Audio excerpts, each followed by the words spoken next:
Bienvenue dans la preuve par 3, L'émission où on débat, échange, expose sur des sujets qui nous questionnent. sans prétention de détenir un savoir. On vous partage le nôtre. Charlotte, tarologue, animatrice animée, elle seule connaît le mystère des sujets débattus. Laurine, un brin de malice et une vision ancrée de l'énergétique. Là où il y a de la vie, il y a de la magie. Charlotte Girard, électron libre, laisse la vie s'exprimer à travers elle et accompagne son œuvre par le corps.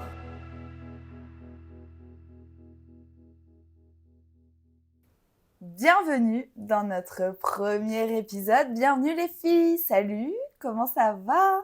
Coucou, bah ça va, super. On est prête. Ça va, nickel, on est contente. Enfin, moi, je suis On est contente, en tout contente.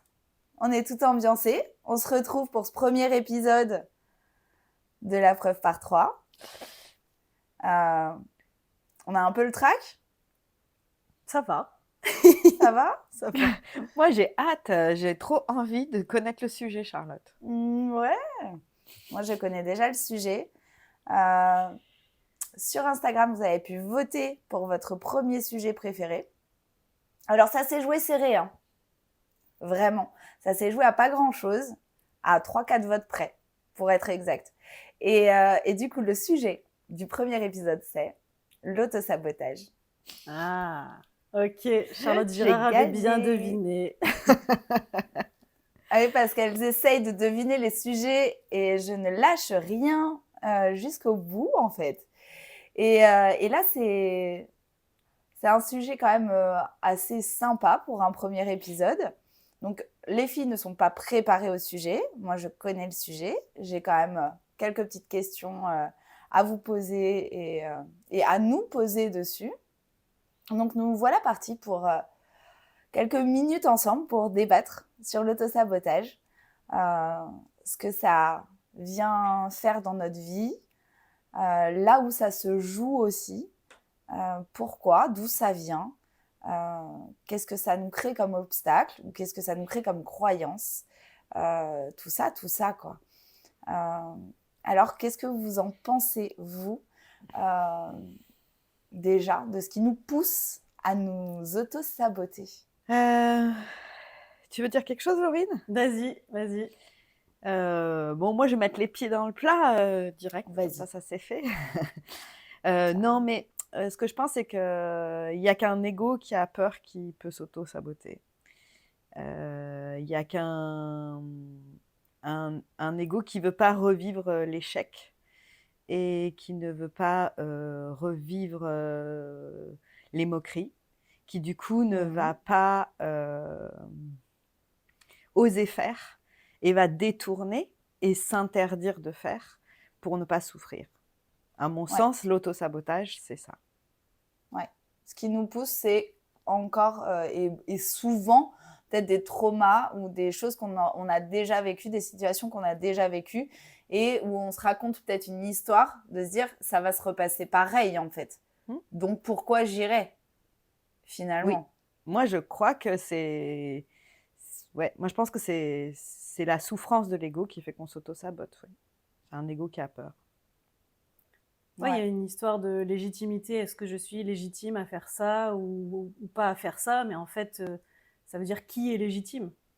Si toi-même, tu ne te sens pas légitime, alors pourquoi les autres, est-ce qu'ils sont légitimes? Enfin, quelle est l'échelle de légitimité par rapport à tout ça? Peu importe le sujet, hein, mais il y a de ça. Peu importe le sujet, ça joue quand même dans pas mal de sphères de notre vie. On peut s'auto-saboter dans nos relations, c'est très très fréquent. On peut s'auto-saboter dans notre domaine professionnel. Et c'est vrai qu'il y a quand même une jolie corrélation qu'on peut faire entre la légitimité, Laurine, comme tu disais, et l'auto-sabotage. Parce que du coup, si on s'auto-sabote, forcément, on ne se sent pas légitime d'eux. Et qui se sent pas légitime, en fait, aussi. C'est ce qui est exprimé Laurine, en fait. C'est qui se sent pas légitime à l'amour, par exemple, à vivre une relation. Et ben, un ego qui a déjà souffert d'avoir été quitté. ouais. À mon sens, voilà, c'est ce qui... si un ego a déjà souffert, si une personne a été quittée par un copain à l'école quand il était petit dans la cour, peut-être qu'il va s'interdire toute sa vie de vivre des relations parce qu'il a cette peur en lui et qu'il protège, en fait. Il se protège. Mm. Et donc, il ne se croit pas légitime à l'amour, par exemple. Oui, c'est une histoire d'ouverture, en fait, d'observation aussi. Et comment on pourrait l'observer peut-être dans nos quotidiens? Déjà, comment on pourrait l'observer d'après vous, l'autosabotage en fait? Des fois, on a du mal à observer ces situations où justement on va se mettre des limitations, on va se sentir pas légitime. Et comment, si par exemple on pourrait donner des pistes à nos auditeurs pour se dire comment observer concrètement dans notre vie les situations dans lesquelles on s'auto-sabote. Et comment définir, ah ben là c'est de l'auto-sabotage. Bon, en fait, c'est clairement tout le temps, en fait. J'ai envie de dire, c'est le mental, en fait, hein, tout simplement, qui vient te dire, la petite voix là qui arrive et qui te dit non, non, non, ça tu peux pas le faire, ça c'est non. Ça sort de nulle part, en fait. Je prends un exemple, quand j'avais fait une conférence il y a 1 an de ça, où je prépare ma conférence, mais je la prépare pas énormément non plus parce que j'aime bien faire aussi un peu freestyle. Et je fais un petit peu au dernier moment, alors que j'avais environ 3 mois d'avance. Enfin, je savais 3 mois avant quel était mon sujet et tout ça. Donc je prépare ça un petit peu la semaine avant. Et comment dire, je prépare quelques trucs pour savoir, c'était surtout au niveau du temps, je voulais savoir le temps que j'avais pour faire la conférence. Et puis là, d'un coup tout seul en fait, c'est arrivé en disant mais tu te prends pour qui en fait pour faire ça, pour parler de ça? Et là, j'ai bien ressenti que c'était le mental qui était en train de dire, qui était en train d'arriver en fait, parce que moi j'étais là, j'étais sereine, je savais de quoi j'avais envie de parler, je connaissais mon sujet, j'étais très heureuse de faire cette conférence-là, j'étais très heureuse d'aller parler de ça. Et c'est mon mental qui vraiment est arrivé en disant mais tu te prends pour qui? Et du coup, Ouais. enfin en tout cas je me suis identifiée au mental à un moment donné en disant bah oui je me prends pour qui? Ouais. Donc il a fallu faire tout un travail derrière toute seule en fait de me dire mais bien sûr que je suis légitime, de rassurer moi-même et mon mental en quelque sorte pour pouvoir sortir de cet auto-sabotage parce que en fait j'étais pendant ça a duré quelques heures seulement, hein, mais j'étais prête à dire non, mais c'est bon, j'y vais pas. Donc ça, c'est complètement, voilà, c'est complètement de l'auto-sabotage, ça. Tout est prêt, t'es prête à y aller, en fait, et tu vas écouter un mental qui te dit tu te prends pour qui, alors que non. Ouais, bon, ça, il en raconte, hein, le tu te prends pour qui je pense qu'on se le raconte tous. Bah, nous, dans nos métiers, en plus, où on est là pour accompagner des gens, y a quand même, ça arrive souvent de oh, tu te prends pour qui? De dire que ton expérience vaut le coup d'être racontée ou transmise à l'autre et que ça lui serve dans sa vie comme outil. Tu te prends pour qui? Ouais. On se l'est pas dit pour ce podcast d'ailleurs. On se prend pour qui de faire ce podcast? C'était en train de raconter dans ma tête. C'était exactement ça. C'était trop fort. C'était en train de raconter dans ma tête quand même. On est en train de parler d'auto-sabotage et mais qui on est pour parler d'auto-sabotage? Bah des gens qui s'auto-sabotent en fait. Bah, merci à mon mental de raconter ça parce que ça me permet, oui, évidemment que parce qu'on a vécu l'expérience et qu'on le vit encore de l'auto-sabotage, on est légitime puisqu'on est et puis parce qu'on a l'élan de le faire en fait en réalité. Ouais. Et ça c'est un vrai élan du cœur et c'est ça qui rend légitime. S'il y avait un tips peut-être pour se défaire un peu de l'auto-sabotage, si c'est l'élan et si c'est fait avec la joie et si ça apporte de la joie, bah bien sûr que tu es légitime en fait. Qui peut dire que tu es pas légitime? Personne. Personne. À part le mental qui raconte. Si vraiment il y a qu'une intention d'amour, de joie, de transmission, ben puis de toute façon la vie elle se fait donc tu es légitime puisque la vie elle se fait comme ça. Le jour où où tu fais ta conférence Laurine, moi, ce qui me venait en tête quand tu le racontais juste avant, c'était j'imaginais trop une petite Laurine qui doit réciter sa poésie et que tous les Mmh. copains, ils la regardent et elle a oublié des mots, quoi. Et elle se dit merde. Mmh. J'imaginais trop un truc comme ça, une histoire. Parce que moi, je suis toujours avec Et oui. les enfants blessés, mais j'imaginais trop une histoire comme ça, en fait. C'est me venait une histoire. Je voyais trop ça. C'est celle-ci qui se raconte pour qui tu te prends. Parce que tu savais Mmh. pas ta poésie. C'est peut-être pas du tout ça, mais en tout cas, voilà, ça vient, à mon sens, d'une petite chose, en fait. Tu vois, ou un jour où ben, tu as fait un spectacle et tu avais tout préparé, et comme on fait quand on est enfant, quoi. Et là, tes parents, ils ont dit: «Ah ouais, non, on n'a pas le temps». Ben, J'ai pas pour le qui tu temps. Ouais, c'est le du coup pire. du coup, tu es adulte et ça raconte pour qui tu te prends, Ouais. pour Pourquoi faut faire que je me mette devant? une conférence, quoi, Heu, tu vois? Qu'est-ce que ouais, mais là, ça pourrait raconter même, pourquoi les gens prendraient le temps de venir m'écouter, du coup, Mmh. pour identifier vraiment le truc. C'est, ah ouais, donc en fait, on se souvient plus que nos parents, nous ont raconté ça, mais à ce moment-là, heu, pourquoi les gens prendraient le temps de venir me voir? Ça pourrait être la création de cet auto-sabotage-là, quoi. Mmh. À mon sens, oui, à mon sens, c'est que, oui, un mental, un ego, mais qui te protège d'une souffrance passée. Donc, pour moi, Ouais. vous le savez et les auditeurs, ils le savent pas encore, mais ils vont l'apprendre, que, toutes nos souffrances, enfin, tous nos premiers traumas, ils se résument entre nos 0 et 7 ans Mmh. et qu'après on ne fait que rejouer. Donc quand on s'auto-sabote, on ne rejoue qu'une première expérience, de souffrance. On se protège d'une souffrance qu'on a eue très jeune. Donc si c'est, la légitimité dans le travail, par exemple, est-ce que je suis légitime à être accompagnante? Qui a pu être, une de mes problématiques, par exemple. Mmh. Je pense qu'on l'a Toutes, tous, toutes les toutes et 3, c'est sûr, tous. ouais. Oui, parce que tu te poses la question et après c'est Ah OK bah oui, aussi de se poser la question, hein. C'est pas, voilà, il faut pas que ça empêche de passer à l'action. Il y a autosabotage quand, vraiment ça empêche de passer à c'est ça. l'action et Quand on que l'identifie, en fait, comment on qu'au l'identifie? Et c'est là où je voulais en venir vraiment, c'est quand ça nous empêche de passer à l'action, en fait. Sur le mental, en fait. C'est quand le mental arrive et qui te raconte des choses alors que toi, tu te sentais à l'aise dans la situation. mmh, Parce que Mmh. là, je donnais cet exemple-là, mais en amour, ça va être pareil. Ça va être, je sais pas, tout se passe bien dans ta relation, et en fait, dans ta relation amoureuse, tu as vécu que des relations chaotiques. Et là, tout à coup, tu te retrouves avec une relation où ça se passe bien, et puis d'un coup, tu paniques de ah mais non, mais en fait, peut-être que si ça se passe bien, c'est parce que j'ai fait ceci comme si, j'ai fait ceci comme ça, enfin, j'en sais rien, mais...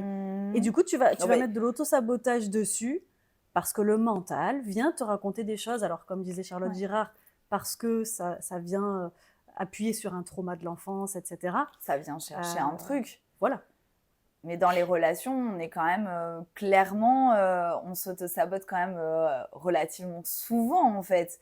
Même dans nos petites façons de faire, dans nos même des phrases qu'on pourrait dire juste pour chercher la merde, pardon, mais voilà, des fois ça vient là-dessus, juste pour trouver une engueulade, trouver un répondant et de se dire ouais, j'avais. En fait, des fois, l'autosabotage, c'est aussi cette façon de se dire ouais, j'avais raison, de toute façon, je suis pas capable de. Il est là ça le truc. ça Oui, peut se j'avais raison, manifester comme je ça. suis pas capable d'être aimée en fait. Je le vois bien. Mon mec enfin bon là je vais aller un peu loin, mais mon mec me trompe. Je suis persuadée qu'il me trompe. En fait, du coup, dans ma vie, je vais créer tout un tas de petites choses qui vont faire que finalement la relation va s'étioler et finalement peut-être que mon mec va me tromper ou pas. Mais du coup, de toute façon, moi, je vais être tellement persuadée et tellement me persuader que de toute façon, je suis pas capable de créer du relationnel et que de toute façon, on va me tromper au final. Donc, au final, je vais créer quand même plein de petits événements qui vont faire que, à la fin, la finalité va dire, l'ego va se dire, tu vois, j'avais raison. Ouais. C'est ça.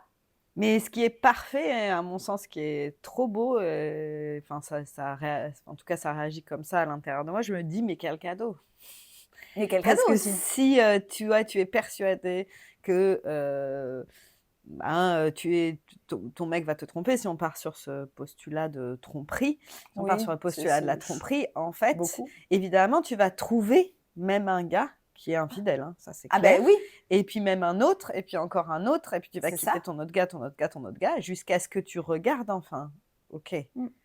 En fait, Eh c'est ben oui, moi qui ai peur d'être trompée. Pourquoi? Parce que ben, peut-être papa trompait maman, maman trompait papa, Mm. genre pour X ou Y raison. Mais ça va être enfin l'occasion et c'est le cadeau de la vie qui t'est montré et remontré jusqu'au moment où tu regardes et que tu vois à l'intérieur de toi qu'il y a une blessure et c'est Mm. un potentiel de libération. Donc l'auto-sabotage, c'est super en fait. Ben, l'auto-sabotage, c'est super jusqu'au moment où on arrive à mettre la conscience et le doigt dessus. Parce Et que si ça des t'empêche, fois, oui, ça n'a plus d'intérêt. Enfin, si ça t'empêche constamment et que tu restes dans ces mm, schémas répétitifs d'auto-sabotage et que ça t'empêche à chaque fois et que tu n'y vas jamais, bon, c'est dommage. Il faut pouvoir c'est le voir à un dommage. moment donné. Ben, des fois, on n'est peut-être pas capable de le voir. Et là, il y avait quand même comment on pourrait encourager, comment et pourquoi on pourrait encourager nos auditeurs à aller justement à la rencontre de cet auto-sabotage afin justement de sauter le pas, en fait, de prendre un step différent. Donc, comment on pourrait les encourager à faire ce travail-là? Et ensuite, bien évidemment, comment faire ce travail-là? Mais déjà, voilà, pourquoi aller faire ce travail-là? Parce qu'à partir du moment où ça t'empêche d'aller sur une étape d'après, et que c'est handicapant, hein, on va dire, dans ta vie de tous les jours, c'est là qu'il y a besoin d'aller faire un travail. Si ça t'handicape pas, si ça te gêne pas, si ça arrive de temps en temps, mais que ça te dérange pas, bah non, ne va pas le travailler. Par contre, si ça te dérange et que tu as pu identifier que c'était de l'auto-sabotage, oui, là, ça va être bien d'aller y voir derrière ce qui se passe. Et donc là, il y a des méthodes. Moi, je dirais d'aller voir des thérapeutes, par exemple. Mais on est d'accord toutes les trois Ah là-dessus. bah oui, forcément, parce que soi-même, on n'a pas toujours le recul. On va pouvoir faire certains éléments, on va pouvoir à un moment donné voir certaines choses.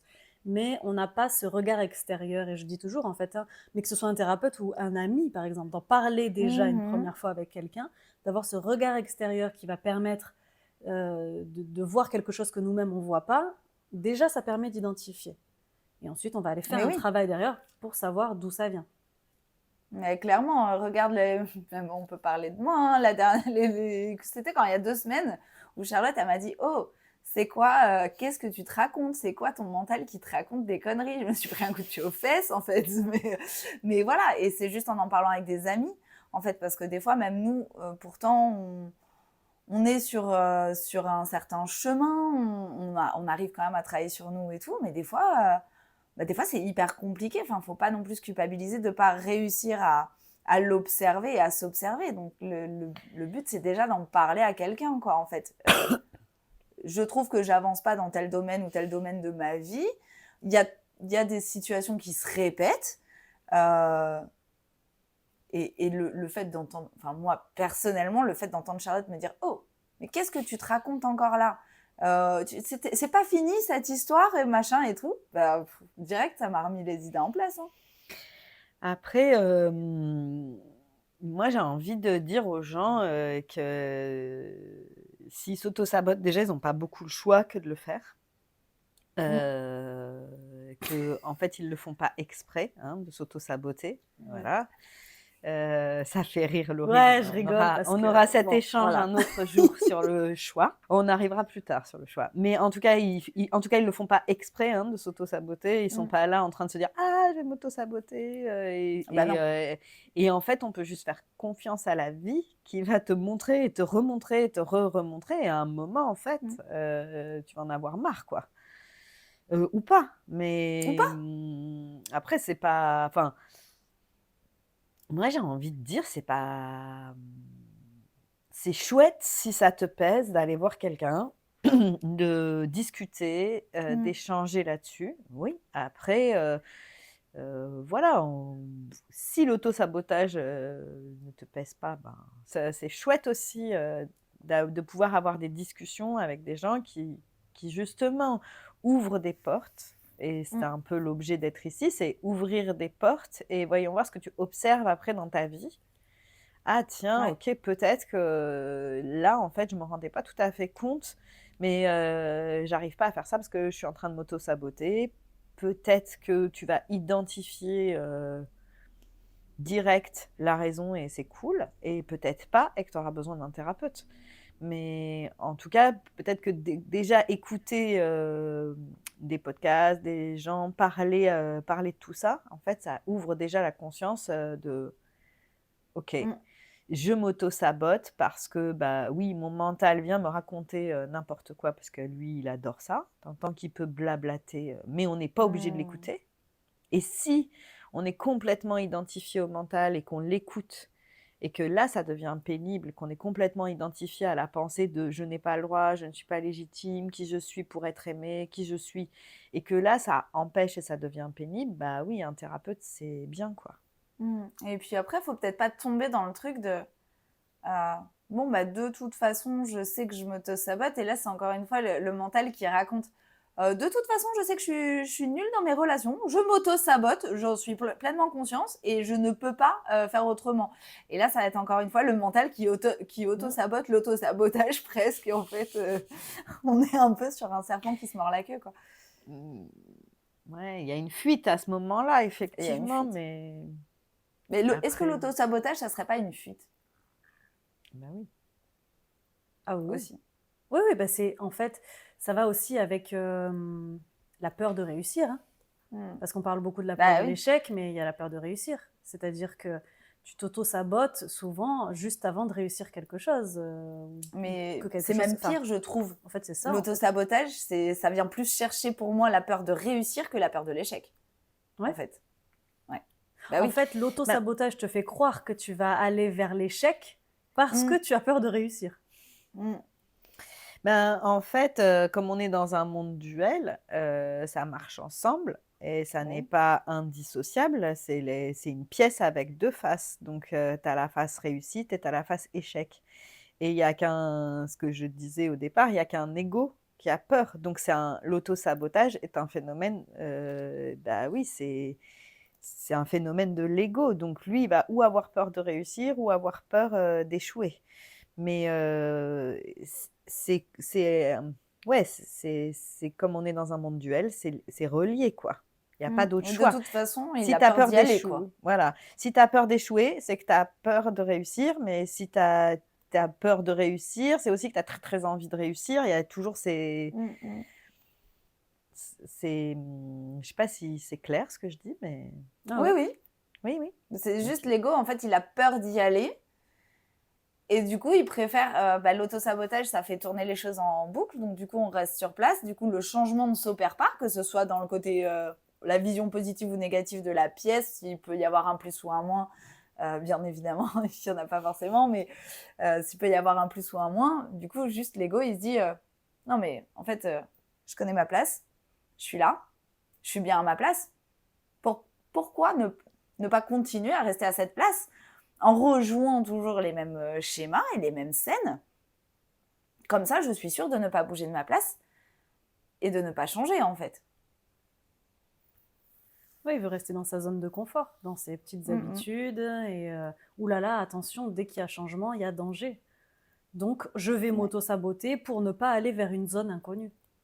Ouais. Ouais, de toute façon, on peut faire quand même un gros pont entre cette histoire de zone de confort. Et ça, on peut l'évoquer aussi. Qu'est-ce que c'est une zone de confort pour l'ego, par exemple? Et je pense qu'on peut faire le pont entre la zone de confort et l'autosabotage, clairement. Moi, je dirais que la zone de confort, c'est, en fait, l'ego, il va toujours chercher à préserver du danger. Lui, son Mm. job, à mon sens, hein, c'est de te protéger, de revivre des choses que, tu as déjà vécues, et donc il te prive, de l'expérience pure. Par exemple, quand j'étais petite, admettons, j'ai eu un accident de voiture. ok. Pas très grave, mais j'ai pas pu, avec les ressources que j'avais à ce jour-là, surmonter ma peur. C'était trop intense et j'ai pas pu surmonter ma peur. J'avais pas les ressources et aucun adulte autour de moi n'a pu accueillir cette peur. Ok. L'ego, lui, il va caser cet événement dans ok, la voiture c'est dangereux. Et s'il t'arrive quelque chose, tu ne peux pas le surmonter. Ça n'est pas une Mm. ressource, ça devient un traumatisme pour l'ego. Et lui va créer une zone de confort, en fait. Il va créer une barrière.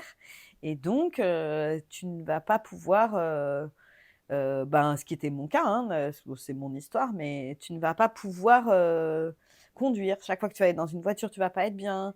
Tu vas développer, en fait, une phobie de la voiture. À chaque fois, ça va raconter des histoires. Bon, ça parle à Pour te, beaucoup de monde, la phobie de la voiture, oui, justement, hein, aussi. mais, Hein.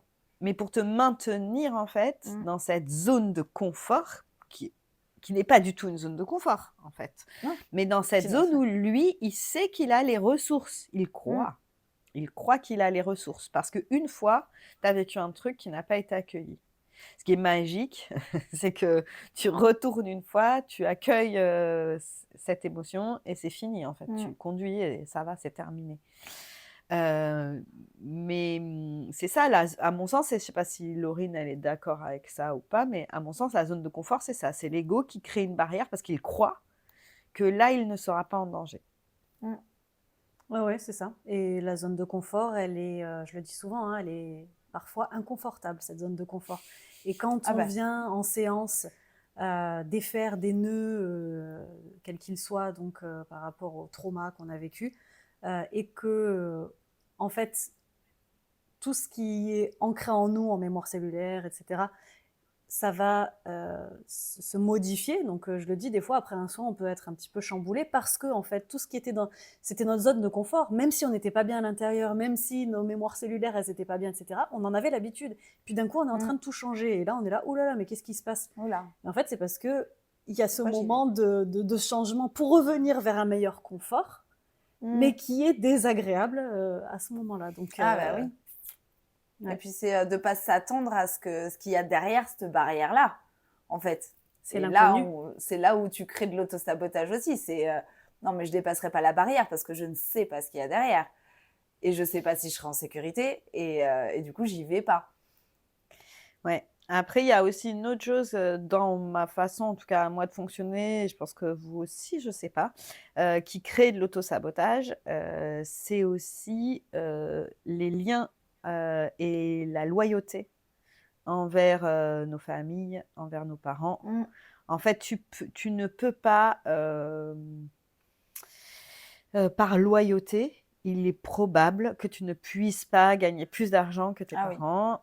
Par loyauté, il est probable que tu ne puisses pas avoir une vie amoureuse épanouie parce que Mm. maman a été quittée ou papa a été quitté et qu'ils ont beaucoup souffert et qu'ils se sont beaucoup sacrifiés, ou parce que, je ne sais pas, la grand-mère, elle a toujours tout sacrifié pour son mari et qu'elle a vécu malheureuse et que c'est le schéma familial en fait. Ça aussi, c'est une Ouais. possibilité. Et j'ai un contrat avec mon schéma familial, donc je ne sortirai pas de Mm. ça parce que je connais ça encore une fois.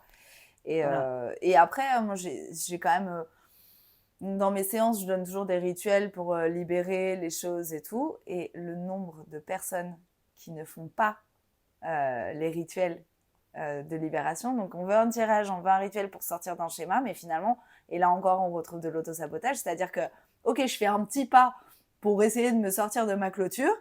Et puis, au final, ouais, mais par contre, l'acte symbolique qu'on m'a donné derrière, non, je le fais pas. Ouais. Ça pourrait changer les choses, quoi. Et du coup, c'est le petit pas en avant. Et on le sent, en fait, ce petit truc. Moi, j'ai la vision de la menthe religieuse, là, qu'avant. Je sais pas si vous voyez, moi, j'ai des visions mentales comme ça bizarres, mais c'est un peu genre j'avance, mais comme ça, en fait. Et c'est possible aussi, en fait. Juste, des fois, les barrières, elles sont longues à sauter et à aller chercher, en fait. Et le moindre petit pas qu'on fait, c'est déjà cool, quoi. Et parce qu'en fait, l'ouverture sur le fait d'aller travailler sur un trauma, etc., ouvre d'autres portes derrière. Donc il y a ça aussi. Je voulais revenir aussi sur un truc dont tu as parlé, Charlotte Girard, et j'y pensais depuis le début, c'est que tout ce dont on va parler, et c'est valable pour absolument tous les sujets, il y a à chaque fois, on va dire, de l'ego, des loyautés familiales, donc du transgénérationnel, et aussi, alors ça fait partie de mon travail aussi, en tout cas, moi, je vais là-dessus, les vies antérieures. Donc en fait, voilà, il y a des choses qui appartiennent aussi à notre âme et pas à nous. Il y a des choses qui appartiennent à notre lignée et pas vraiment à nous. Alors, c'est pas pour se dédouaner de toute responsabilité, hein parce qu'on est responsable quand même de qui on est, de ce qu'on fait, etc. Mais on peut avoir ces choses-là à l'intérieur qui peuvent venir de tout plein d'endroits, en fait. Voilà. Mais du coup, l'autosabotage nous ramène aussi à une notion de... j'ai perdu le mot. De responsabilité. C'est ça. Moi, j'avais si on identifie en fait le processus, le schéma et l'origine, il faut quand même aussi se responsabiliser pour avoir envie d'en sortir. Ben, moi, j'avais envie de dire une phrase que j'aime bien, responsable mais pas coupable. En fait, tu peux avoir vécu des choses, etc., et te dire à un moment, bon, je prends la responsabilité de... mais tu n'es pas forcément coupable de ce qui... tu n'es pas coupable de ce qui t'est arrivé. Si j'ai un accident de voiture et que je suis traumatisée, ok, je ne peux pas passer mon permis, ce qui a été mon cas pendant des années, hein. Je ne peux pas conduire, eh ben, je ne suis pas coupable de mon accident de voiture. Par contre, je peux prendre la responsabilité à un moment d'aller chercher pourquoi. Après, moi, je sais ce que tu vas dire, Charlotte Girard. Je vais dire que ça va se faire en fait, et que la vie va faire en sorte que, mais que tant que je ne peux pas le faire, eh ben, je peux pas en fait. Après, c'est touchy comme... bon, c'est un vrai sujet qu'on abordera sur le choix de faire les choses ou pas faire les choses. Je pense que ça vaudra un épisode entier. Et sur comment on se met en action. Parce que quand on dit non, tu n'es pas vraiment responsable, parce que... à un moment, ça va te pousser, la vie, elle va te pousser. Et à ce moment-là, en fait, ça pourra se faire. Comme on est la somme de nos croyances, de nos peurs, de tout ça, ben, parfois, il y a l'auto-sabotage du permis, par exemple. Pour moi, avant, il y avait une monticule de choses à faire qui était, je pouvais pas y aller au départ, en fait. Moi, je me suis culpabilisée. Tu peux pas t'inscrire au code, tu peux pas machin, tu peux pas... Mais parce que j'avais d'autres dossiers à traiter, en fait. Oui. Et j'avais pas vraiment le choix que, tant pis. Le jour où j'ai pu y aller, il y a des dossiers qui sont montés petit à petit, et j'ai traité les dossiers les uns après les autres, et à un moment, ça a pu se faire. Ce qui ne veut pas dire que je n'ai rien fait. Non. Et que je suis restée sur mon canapé à attendre. En traitant tes autres dossiers, tu traites aussi... de toute façon, c'est ça. Tu traites la pile, en fait, de quoi qu'il arrive. C'est en traitant tes dossiers, tu traites la pile. Donc, il y a bien un moment où il y en a un qui va remonter sur le sujet, quoi. Enfin, sur le dessus, et qui va revenir sur le devant de la place, quoi. Et tu vas le traiter. Je dirais que, par rapport à ce que tu disais, responsabilité, culpabilité aussi, je dirais que tu n'es pas responsable de ce que tu as vécu. Tu es responsable, par contre, de ce que tu en fais derrière. Ah oui. Ouais. Ou pas. Oui, bah oui et non. C'est en réalité, bien sûr, dans la réalité, mais dans l'absolu, non. Mais bon, c'est un sujet. Non, mais il faut un podcast entier là-dessus. Oui, après, malgré tout, là, on était sur l'auto-sabotage, etc. On est sur l'auto-sabotage. C'est-à-dire on revient. Il y a quelque chose sur lequel tu t'auto-sabotes. Ce n'est pas de ta faute si tu t'auto-sabotes sur ce sujet-là. Par contre, tu as la possibilité de le faire. Alors, comme on le disait au début, quelles sont les possibilités de voir l'auto-sabotage ? Ça va être d'être ouvert à une possibilité autre, donc à écouter des podcasts, à écouter d'autres personnes qui vont en parler, à écouter un ami qui va avoir un autre avis sur l'autosabotage et qui va permettre petit à petit, en ayant l'esprit ouvert, d'aller au fur et à mesure chercher des informations à l'intérieur de soi et de pouvoir s'ouvrir à d'autres choses. Et donc, comme on le disait, soit d'aller voir un thérapeute pour aller voir plus loin. Mais c'est en ça, moi, que je parle de responsabilité de soi. C'est juste d'aller ouvrir sur l'idée de ça. Mais je pense que si des personnes arrivent sur cette émission, c'est qu'elles ont envie, en fait, d'aller plus loin. Donc, c'est qu'elles ont peut-être identifié déjà des autosabotages et que, voilà. Et de toute façon, comme dirait Charlotte, je pense, enfin Charlotte Girard, la vie nous emmène de toute façon tout ce qu'il faut pour aller identifier tout ça. Et juste, il faut regarder. Des fois, souvent, ça passe par le corps. Moi, dans ma vie, c'est passé par le corps. Des maladies, des traumas corporels, ou des douleurs, ou des machins, ou des trucs. Et ça peut identifier aussi des catharsis comme ça et des moments où on est bloqué dans notre mouvement. Et le corps raconte qu'on est bloqué dans notre mouvement. Et finalement, on se dit, ah mais en fait, juste je bloque le mouvement de la vie et je veux juste pas voir ce qui se passe devant moi. Et si j'ouvrais les yeux un moment, en fait, sur tout ce qu'on m'envoie comme... c'est l'idée, en fait, de mettre en conscience. En fait, de mettre de la conscience sur les choses. En fait, c'est là où on a je pense qu'on a un pouvoir. Si on a un pouvoir, il est à cet endroit-là. Et c'est ce qu'elle disait, Laurine, en fait. C'est ce qu'on en fait.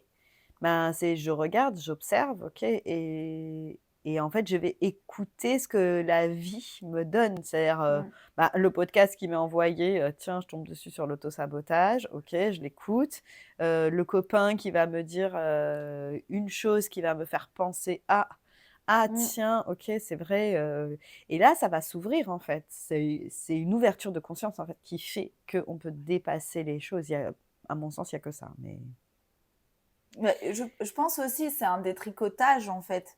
Et à partir d'un moment où on tire un fil, il y a toute la toile qui se détricote. Et là, on arrive à...